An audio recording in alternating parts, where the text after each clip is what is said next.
Hello and welcome my dear students. आप सभी का स्वागत है हमारे YouTube channel GS exam mentor पर। Welcome to GS exam mentor. हम बात करने वाले हैं जो आपका टॉपिक चल रहा था एडमिनिस्ट्रेटिव एप्टीट्यूड के अंतर्गत। आज जो बात करने वाले हैं वो आज जो चैप्टर होगा आपका 5 होगा। कौन सा होगा? 5 चैप्टर, पांचवा चैप्टर होगा। इससे पहले 4 जो चैप्टर थे उनको कंप्लीट कर लिया था और साथ ही साथ हमने उसके साथ जो प्रैक्टिस सेशन है वो भी स्टार्ट कर दिया गया। हालांकि उसमें एक ही क्लास हुई है, अभी एक ही सेशन लगा है प्रैक्टिस सेशन का, लेकिन लगातार क्लासेस अब स्टार्ट रहेंगी और उसके साथ ही अब आपको रेगुलर प्रैक्टिस सेट प्रोवाइड कराए जाएंगे। और चाहे पॉक्सो की बात करें, चाहे एडमिनिस्ट्रेटिव एप्टीट्यूड की बात करें या अन्य अदर्स सब्जेक्ट की बात करें, सभी के सभी प्रैक्टिस सेट स्टार्ट होने वाले हैं। और आपको बता दें ये जो एडमिनिस्ट्रेटिव एप्टीट्यूड का है ये अपने आप में बहुत इंपॉर्टेंट पोर्शन है, क्योंकि ये 30 नंबर का आने वाला है। कितने का आने वाला है? 30 नंबर का। तो इसलिए बहुत ही महत्वपूर्ण है। जो पांचवा चैप्टर हमारा है वो ये है, छात्रावास की उपभोग्य सामग्रियों और सूची प्रबंधन करना। किस तरह से उपभोग करी जाएंगी सामग्रियों का, किस तरह से उनका प्रबंधन किया जाएगा, इसके बारे में हम डिस्कस करेंगे। और अगर आपने अभी तक हमारा चैनल ज्वाइन नहीं किया है जीएस एग्जाम मेंटर, तो आप ज्वाइन करें। और अगर आपने टेलीग्राम चैनल ज्वाइन नहीं किया है उसको ज्वाइन करें। उस पर हमारा जो भी पढ़ाया जाता है उससे रिलेटेड जो भी पीडीएफ है वो आपको Telegram channel GS exam mentor पर मिल जाएगी, जिसका जो लिंक है वो वीडियो के डिस्क्रिप्शन में दे रखा है। ठीक है, नहीं वहाँ से आप जाके ज्वाइन हो सकते हैं और वहाँ पर आपको पीडीएफ मिल जाएंगे। इसके बाद भी अगर किसी की कोई क्यूरी है तो आप कमेंट कर बता सकते हैं, उसका सलूशन आपको प्रोवाइड करा दिया जाएगा। उससे रिलेटेड जो भी वीडियो होगी, जो भी आपकी प्रॉब्लम होगी, उसको दूर किया जाएगा। ठीक है, नहीं चलिए स्टार्ट करते हैं बिना किसी देरी के। आज का ये नया चैप्टर है आपका। आप सभी को बहुत बहुत बधाई, धन्यवाद। आप सभी लोग हमारे चैनल से जुड़ रहे हैं। लगातार जो चैनल से जुड़ रहे स्टूडेंट्स की जो संख्या है उसमें लगातार बहुत तेज़ी से ग्रोथ हो रहा है। तो जो भी लोग नए जुड़े हैं, पुराने जुड़े हुए हैं, आप सभी को बहुत बहुत धन्यवाद, बधाई। लेकिन इसी तरह से ये आप जुड़ते रहिए और जो वीडियो है, हमारा चैनल है, उसके लिंक को शेयर करते रहें और लाइक करते रहें, कमेंट करते रहें। शेयर करने से क्या फ़ायदा होगा? शेयर करने से आपको ये फ़ायदा होगा कि आपके साथी, कोई रिश्तेदार या कोई जो आपका साथी है, कोई रिश्तेदार है और उसके पास कोई इस तरह की व्यवस्था नहीं है कि वो पेड बैच ले सके, तो हमारे यहाँ ये जो है ये फ्री ऑफ कॉस्ट सेशन है आपका। इसमें कोई पेमेंट किसी को नहीं करना है। तो इसके लिए उन लोगों को बेनिफिट हो सकता है जहाँ पर जिनके लिए फाइनेंशियल इशू है। ठीक है, नहीं तो आप सभी लोग जुड़े रहिए हमारे GS exam mentor YouTube channel से। चलिए आप बात करते हैं आज के सेशन की। इसमें पहला जो टॉपिक है वो है स्टॉक रजिस्टर। पहला टॉपिक क्या है? Stock register.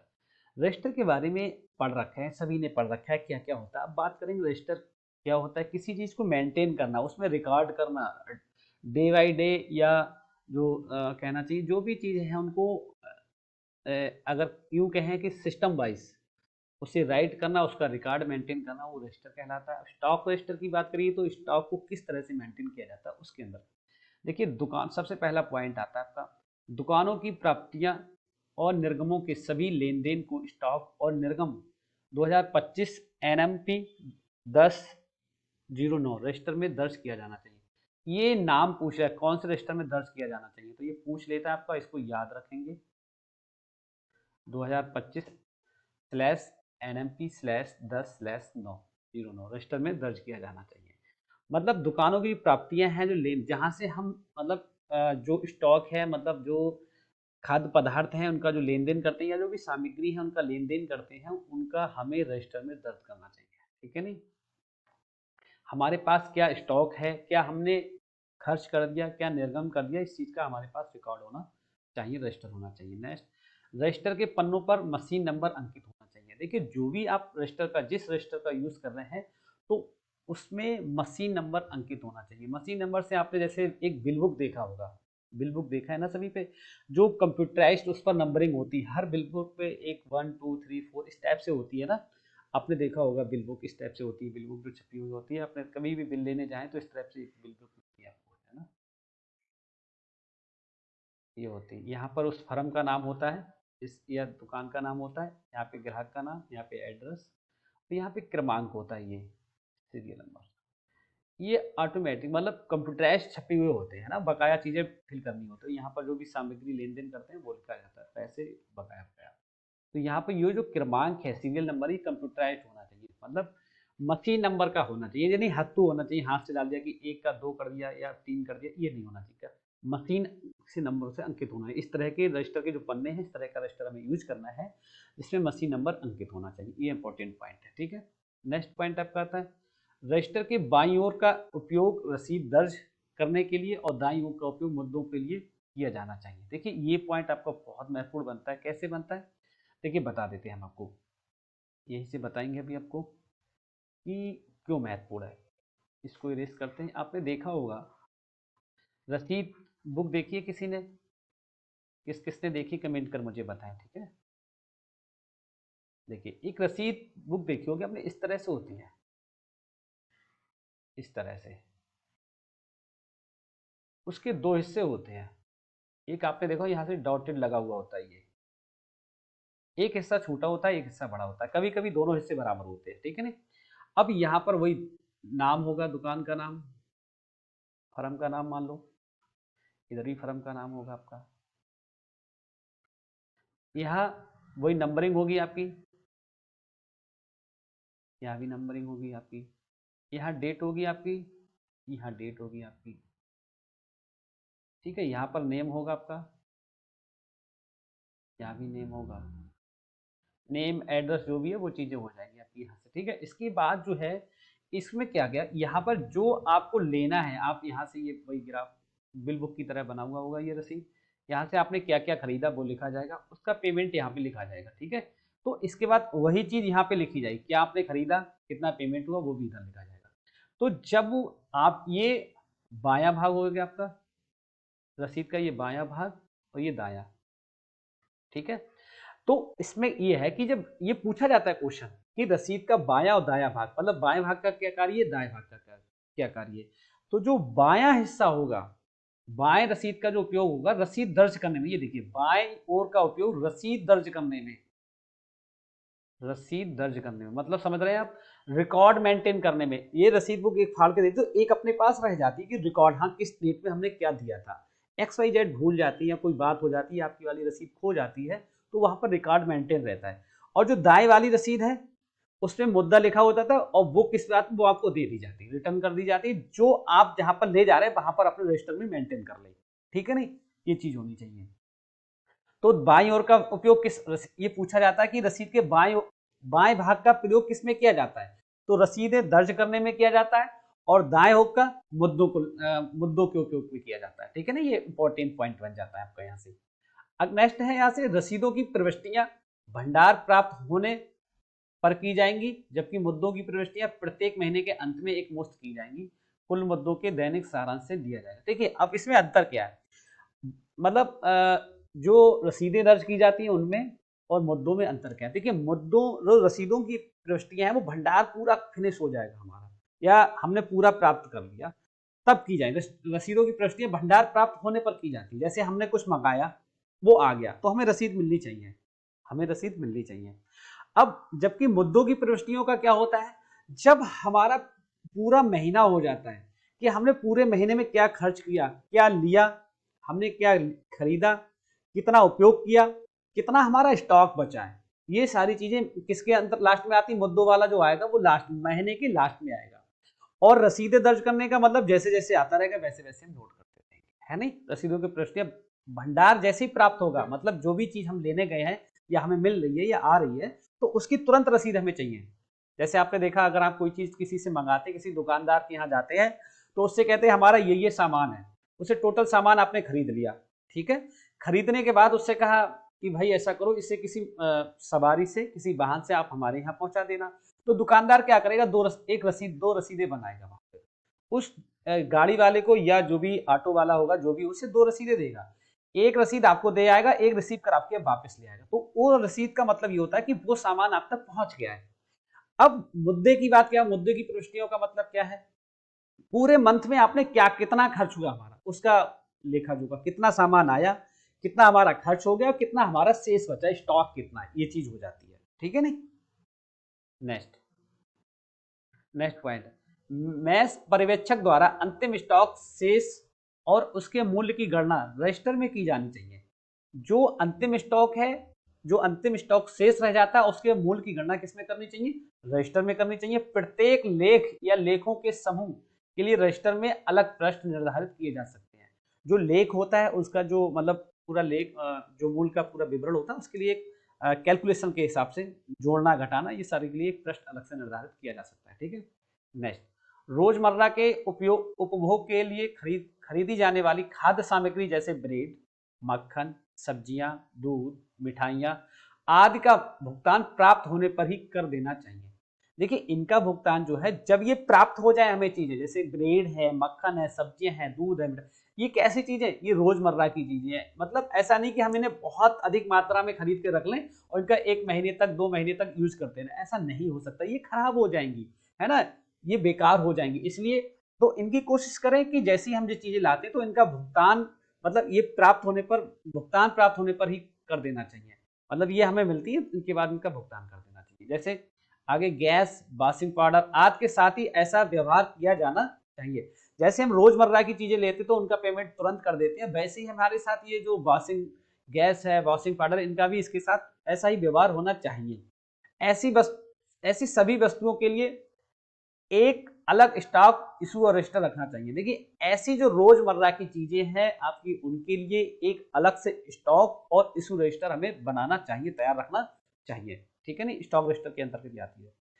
नेक्स्ट पॉइंट आपका आता है स्टॉक और इशू रजिस्टर में की गई प्रविष्टियां मैस अधीक्षक और समिति सदस्य द्वारा सत्यापित होनी चाहिए। देखिए, स्टॉक रजिस्टर हो आपका, इशू रजिस्टर हो, स्टॉक और इशू रजिस्टर में जो भी प्रविष्टियां आपकी दर्ज की गई हैं वो मैस अधीक्षक और समिति सदस्य, जो मैस समिति होती है उसके जो सदस्य होते हैं, समिति सदस्य जो होते हैं, उनके द्वारा वो सारी जो रजिस्टर है पूरा का पूरा रजिस्टर सत्यापित होना चाहिए। ठीक है नहीं।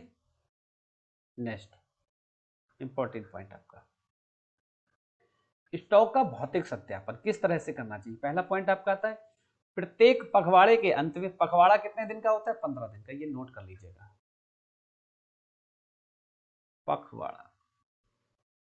पखवाड़े में 15 दिन होते हैं। ठीक है। प्रत्येक पखवाड़े के अंत में मैस अधीक्षक की उपस्थिति में समापन स्टॉक का भौतिक सत्यापन करेगा और स्टॉक रजिस्टर 2/4 2/4 के अनुसार शेष राशि के साथ इसका मिलान करेगा। मतलब जो मैस पर्यवेक्षक होंगे या मैस अधीक्षक की अनुपस्थिति जो समापन होगा, स्टॉक का भौतिक सत्यापन जब किया जाएगा तो उसमें स्टॉक रजिस्टर के अनुसार जो शेष राशि है वो हमारी सब कुछ मिलान करना चाहिए। कितना जो आया था उसका विवरण, जो खर्च हो गया उसका विवरण और जो स्टॉक रह गया उसका विवरण, ये सारी की सारी चीजें हमारी मैच करनी चाहिए, मिलान होना चाहिए, है ना। नेक्स्ट, किसी भी विसंगति के मामले में स्टॉक रजिस्टर में दिखाए गए शेष को मैस अधीक्षक के प्रारंभिक अक्षरों के वास्तविक के आधार पर ठीक किया जाना चाहिए। ठीक है ना, वही बात है कि अगर कोई त्रुटि पाई जाती है, कोई अंतर पाया तो उसको ठीक करना चाहिए। मैस जो अधीक्षक हैं कि प्रारंभिक अक्षरों के वास्तविक के आधार पर ठीक करना चाहिए। नेक्स्ट इंपॉर्टेंट पॉइंट, समापन स्टॉक का मूल्यांकन। समापन स्टॉक का मूल्यांकन किस तरह से करा जाता है वो देखेंगे। पहला पॉइंट आता है इसमें सामग्री के अंतिम स्टॉक का मूल्यांकन अंतिम खरीद दर पर किया जाएगा। ये क्वेश्चन बहुत पूछा जाता है कि सामग्री के अंतिम स्टॉक का मूल्यांकन किस दर पर किया जाएगा। तो किस दर पर किया जाएगा? अंतिम खरीद दर पर किया जाएगा। किस दर पर किया जाएगा? अंतिम, ये वाला अंतिम खरीद दर पर किया जाएगा। ठीक है, इसको आप नोट कर लें, ये क्वेश्चन बहुत पूछा जाता है। जहां दुकानों की वस्तुओं जैसे दालें, मसाला आदि को एक साथ समूहीकृत किया जाता है, जहां दुकानों की वस्तुओं जैसे दालें, मसाला आदि को एक साथ समूहीकृत किया जाता है, वहां मूल्यांकन औसत दर पर किया जाएगा। जहां देखिए क्या होता है, जहां पर दुकानों की वस्तुएं जैसे दालें होगी, मसाले हो गए, इनके साथ और बहुत सारी चीजें होती हैं, उनको एक साथ समूहीकृत किया जाता है, तो वहां जो मूल्यांकन किया जाएगा वो औसत दर से किया जाएगा, एवरेज मान के किया जाएगा। ठीक है नहीं, क्या जो कि खरीद की कुल लागत को एक महीने में खरीदी गई कुल मात्रा से विभाजित करने पर निर्धारित किया जाता है। वो औसत दर किस तरह से निकाली जाएगी? जो खरीद की कुल लागत है, खरीद की जो कुल लागत है 1 महीने में खरीदी गई कुल मात्रा से विभाजित करके निर्धारित हो जाएगी। ठीक है। नेक्स्ट, गणना के अनुसार अंतिम स्टॉक का मूल्य आय और व्यय के मासिक किरण में लिया जाएगा। ठीक है नहीं।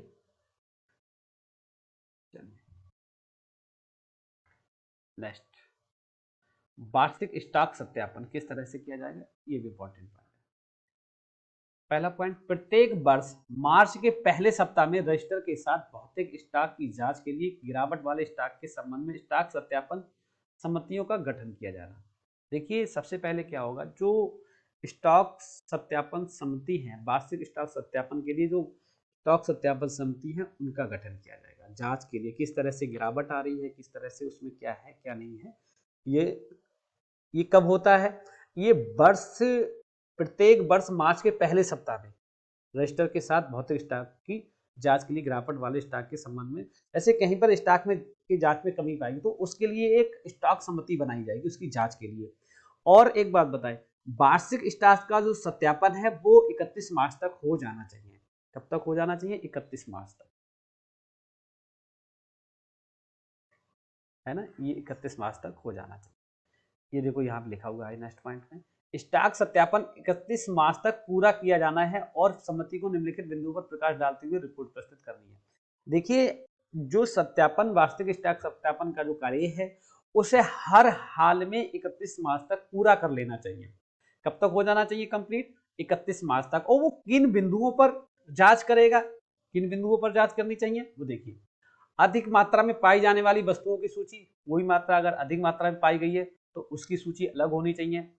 उन वस्तुओं की सूची जिनकी मरम्मत की जा सकती है और आगे उपयोग किया जा सकता है, मतलब ऐसी वस्तु जिनको आगे जिनकी मरम्मत की जा सकती है, उनको आगे यूज भी किया जा सकता है, ऐसी वस्तुओं की सूची अलग होनी चाहिए। नेक्स्ट, निर्धारित प्रोफार्मा में अन्य विवरणों के साथ निंदा की जाने वाली अनुपयोगी वस्तुओं की सूची प्रिंसिपल को भेजें जो ईएमआरएस के दिशा निर्देशों के अनुसार आवश्यक कार्रवाई करेंगे। देखिए अगर ऐसा जो निर्धारित प्रोफार्मा होता है अन्य विवरण के साथ जो निंदा की जाती है, मतलब यह है कि अगर ऐसा ईएमआरएस के जो रूल और रेगुलेशन होते हैं उनके अकॉर्डिंग वो चीज नहीं है, वो चीज यूज करी जा रही है, जैसे खराब चीजें खिलाई जा रही है, खराब दाल बच्चों को खिलाई जा रही है, या चावल, खराब आटा या खराब ब्रेड, इस तरह से कोई भी खाद्य पदार्थ जिसको हमें या कोई बहुत सारे ऐसे प्रोडक्ट है जिनका डेट निकल गया, एक्सपायरी डेट के बाद बच्चों को यूज किया कराया जा रहा है, तो उसके साथ जो ईएमआरएस की दिशा निर्देश होते हैं उसके साथ कड़ी कार्रवाई होनी चाहिए। ठीक है नहीं। नेक्स्ट पॉइंट है इसका, केवल निंदित वस्तुओं को डंप करने के लिए एक कमरा छोड़ना नियमों के सख्त खिलाफ है। ऐसा नहीं कैसे जो वस्तुएं खराब है या जिनका यूज नहीं है तो उनको लिए रोक ले और उन्हें एक जगह कमरे में छोड़ दे, ये नहीं, ये नियम के खिलाफ है। अगर ऐसा होता है या उनकी मरम्मत कर उपयोग किया जाए, नियमानुसार उनका निस्तारण किया जाए, तो अगर ऐसा होता है तो ये नियम के खिलाफ उस पर कार्रवाई भी की जाएगी। ठीक है नहीं। तो हमारा जो चैप्टर 5 है उसका पार्ट 1 है, इसे 2 पार्टों में कंप्लीट किया जाएगा, नेक्स्ट पार्ट में इसे कल कंप्लीट कर दिया जाएगा। आपको अगर हमारे द्वारा जो भी पढ़ाया जा रहा है अगर आपको बेस्ट लगता है, अच्छा लगता है, आपको लगता है कि हाँ हम कुछ नया सीख रहे हैं, निश्चित रूप से मानिए इससे आपको ईएमआरएस के और उसमें बहुत बेनिफिट होने वाला है। ईएमआरएस हॉस्टल वार्डन का जब भी आप एग्जाम देने जाएंगे तो आपको निश्चित रूप से इससे बहुत कुछ मिलने वाला है। इसलिए जुड़े रहिए हमारे YouTube channel GS exam mentor से। हमारे चैनल को आप सब्सक्राइब भी करें, साथ साथ शेयर भी करें ताकि और न्यू स्टूडेंट्स जुड़ सके। आप सभी के लिए बहुत बहुत धन्यवाद। Thanks for watching.